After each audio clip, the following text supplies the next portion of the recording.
장애인 문화복지신문 제488호 제5면 기사입니다. 광명시 장애인 제6회, 제9회 광명시장배 한마음볼링대회 성황리 개최.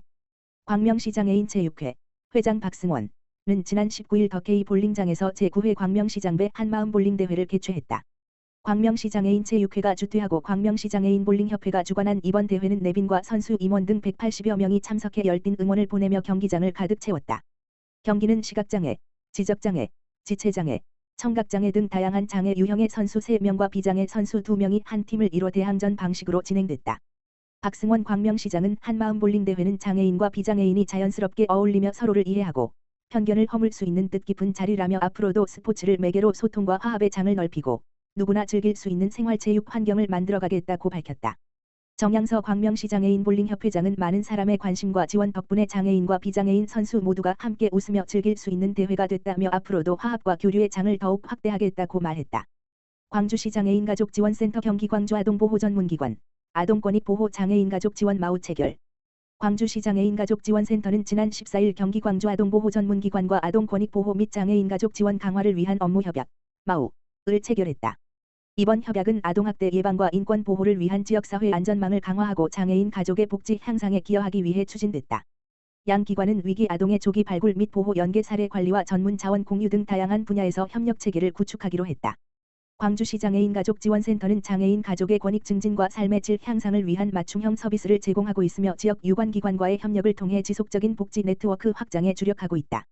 이번 협약은 이러한 노력의 일환으로 장애인 가족과 아동 모두를 위한 지원 체계 강화의 출발점이 될 전망이다.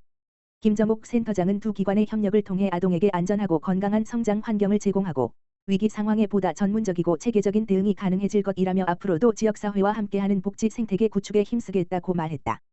광명시 찾아가는 장애인 평생학습 335 마을배움 더 학습그룹 모집.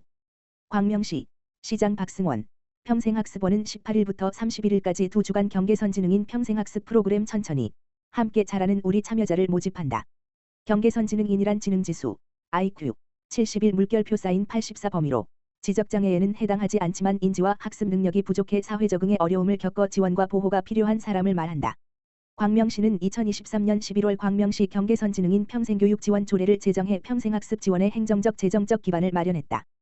또한 올해 경기도 2025년 경계선지능인 교육운영 지원사업에 선정돼 복지와 교육의 사각지대에 놓인 경계선지능인을 위한 맞춤형 평생학습 통합 프로그램을 운영한다.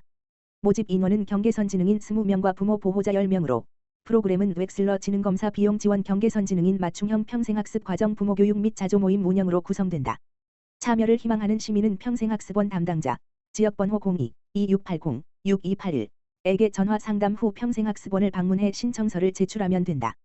정찬수 평생학습원장은 경계선지능인은 복지와 교육 지원의 사각지대에 놓이기 쉬운 만큼 이번 프로그램이 삶의 자립과 사회 참여를 넓히는 계기가 되길 바란다며 광명시는 앞으로도 배움으로 성장하고 연결되는 평생학습 도시로 나아가겠다고 말했다. 구리시 교통약자 특별교통수단 고속도로 통행료 지원. 구리시 시장 백경현 가 7월 14일부터 교통약자를 위한 특별교통수단 행복콜의 고속도로 통행료 지원을 시작한다. 구리시 행복콜은 대중교통 이용이 어려운 교통약자의 이동 편의를 위해 운영되고 있는 교통수단이다. 구리시에는 휠체어 탑승 차량 22대, 비휠체어 차량 8대 등 총 30대의 행복콜이 운행되고 있다.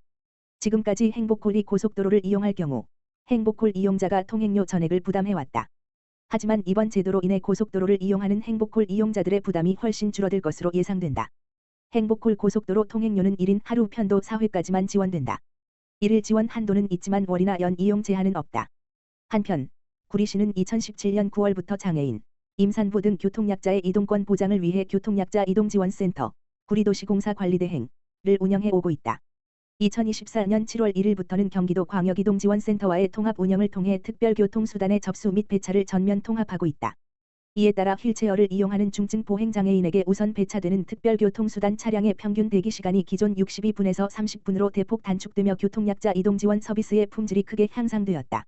구리시 관계자는 이번 고속도로 통행료 지원을 통해 교통약자의 경제적 부담을 줄이고 보다 자유롭고 편리한 이동이 가능해질 것으로 기대한다라며 앞으로도 교통약자의 이동 편의를 위해 지속적으로 노력하겠다라고 밝혔다. 광주시 오포건강생활지원센터 건강취약계층 위한 시원한 여름나기 행사 성료. 광주시 오포건강생활지원센터는 17일 지역 건강취약계층을 대상으로 무더위를 이겨낼 수 있는 특별한 여름나기 행사를 성황리에 개최했다. 이번 행사는 따뜻한 동행, 시원한 여름나기를 슬로건으로 센터를 이용하는 장애인과 어르신, 지역 동아리 회원 등 다양한 주민이 참여한 가운데 진행됐으며 본격적인 폭염에 앞서 건강 정보를 제공하고 정서적 지지를 나누는 뜻깊은 시간으로 마련됐다. 행사에서는 여름철 폭염 대응법과 온열질환 예방 교육이 진행됐으며 시원한 다과가 함께 제공돼 참석자들의 큰 호응을 얻었다. 또한 참석자들은 소원나무에 각자의 건강 소망과 센터 발전을 기원하는 응원 문구를 적어 달며 따뜻한 연대감을 나누는 시간을 가졌다. 특히 건강생활 동아리 회원들의 자발적인 협조와 참여로 행사 분위기는 한층 활기차고 따뜻하게 이어졌다. 이와 함께 올바른 손 씻기 체험, 여름철 식중독 예방 교육, 말라리아 감염병 예방 안내 등 실생활에서 유용한 정보를 제공하는 체험 부스도 운영돼 큰 인기를 끌었다. 조정호 광주시 보건소장은 무더위에도 함께해 주신 모든 분들께 감사드리며 오포건강생활지원센터를 무더위 쉼터 삼아 자주 찾아 건강도 챙기고 더위도 잘 이겨내시길 바란다고 전했다. 광주시 남종면 새마을회 사랑의 계절 김치 나눔 행사로 이웃사랑 실천. 광주시 남종면 새마을회는 17일 남종면 행정복지센터에서 사랑의 계절 김치 나눔 행사를 열고 무더운 여름철 취약계층 이웃들의 건강한 식생활 지원에 나섰다. 이번 행사는 본격적인 폭염이 시작되는 시기에 김치 담그기가 어려운 홀몸 어르신, 장애인 가구, 저소득층 등에게 건강한 먹거리를 전달하고자 마련됐으며 새마을 회원들은 구슬땀을 흘리며 정성껏 열무김치를 담갔다. 이날 정성스럽게 담근 열무김치 200통, 3은 지역 내 어려운 이웃들에게 전달될 예정이며 폭염 속에서 영양 보충과 기력 회복에 큰 도움이 될 것으로 기대된다. 신문기 조성숙 남종면 새마을남녀협의 회장은 작은 정성이지만 이웃들에게 따뜻한 마음이 전달되기를 바란다며 앞으로도 나눔과 상생의 지역 공동체 문화를 확산시킬 수 있도록 지속적인 봉사활동을 이어가겠다고 밝혔다. 이에 대해 강용두 면장은 더운 날씨에도 불구하고 이웃을 위해 기꺼이 구슬땀을 흘려주신 새마을회 회원들과 관계자 여러분께 깊은 감사를 드린다며 소중한 마음이 담긴 김치는 꼭 필요한 분들께 정성껏 전달하겠다고 말했다.